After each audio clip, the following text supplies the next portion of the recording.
Continuing on in the Hands series this spring season, and today's Devo is called Bless You. It's from the funny book called Deuteronomy. My daughter's little girl, when she had to read a verse out of Deuteronomy, she couldn't even do it for laughing. She said it sounds like ramen on me, and then she'd die laughing. Anyway, we've never forgotten that. Back to the lesson. In chapter 14 of Deuteronomy, it says at the end of every 3 years, the people were to bring the tithe of the produce and store it in their towns. And then it talks about some other things, and it says, so that the Lord may bless you in all the work of your hands.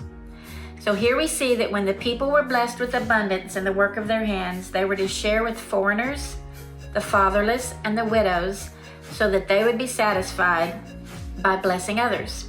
In chapter 16, it says the Lord will bless you in all your harvest with the work of your hands, and your joy will be complete. And the directive was that when they gathered in the fields, they were to leave behind some of the produce. We've all heard about that, gleaners. As the people harvested and shared, their joy would be complete. What in the heck is incomplete joy? Well, maybe it's being blessed and being joyful in a blessing, but not sharing. So that's incomplete joy. And they are told not to come to the Lord empty-handed, but to bring a gift in proportion to the way that they were blessed. So we see that when the work of our hands prospers, it's not for hoarding or locking away, but rather giving freely to those in need, and we will be completely overtaken with joy. Not because we give and watch to see what folks will do with what we gave them, but because we obeyed and shared what was put into our hands. In chapter 24, it says when you're harvesting a field, we mentioned this a minute ago, you're to not go back and look for something that you accidentally overlooked or dropped. You're to leave it in the field for the foreigner, fatherless, and the widow, so that the Lord may bless you in the work of your hands. Same verbiage again. They're even instructed to leave some of what they're harvesting before it ever enters their house. Leave it in the field for those that need it. Purposefully don't gather everything for yourself. And then chapter 28 comes with this long list of blessings that we've probably heard and quoted and recited. You will be blessed in the city and the country, and when you come in and you go out, if you obey what the Lord commanded. So verse 8 says that the Lord will send a blessing on your barns and on everything you put your hand to. And then there's an even longer list of curses that come on the people that are blessed with the work of their hands that don't share. It's a long and horrible list of disease and darkness and woes and maladies. We watched a film several months ago called The Gleaners and I. If you can find it, I highly recommend watching it. It's fascinating. It's a documentary, and the director took the movie and filmed people all over the world from all walks of life that were either gleaners or pickers.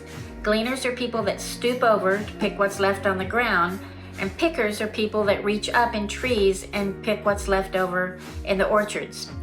Some people live their entire lives by taking the blessings left by the work of other people's hands and not their own.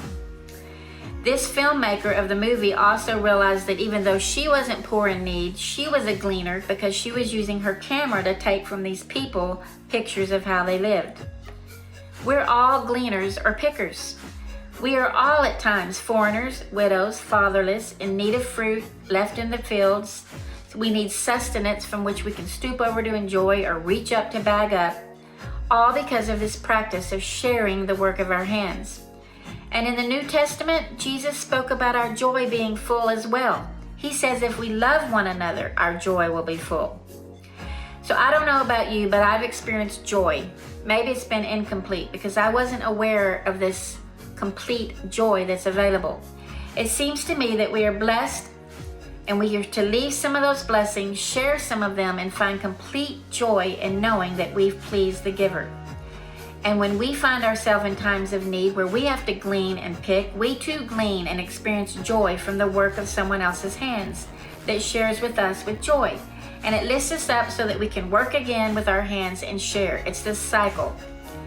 Maybe that was the whole intent of the early church when it says in the New Testament that they went from house to house sharing what they had, and no one was in need ever. That sounds like a joyful existence, doesn't it? Never being in need. Maybe it starts with looking at the works of our hands and taking note of where it is all sitting. Did we lock it all up in pantries and hide it away in safes and spend it for ourselves with nothing left and nothing given? That can't be. We have to leave behind purposefully things for the gleaners and the pickers so that they have joy completed and we have joy completed.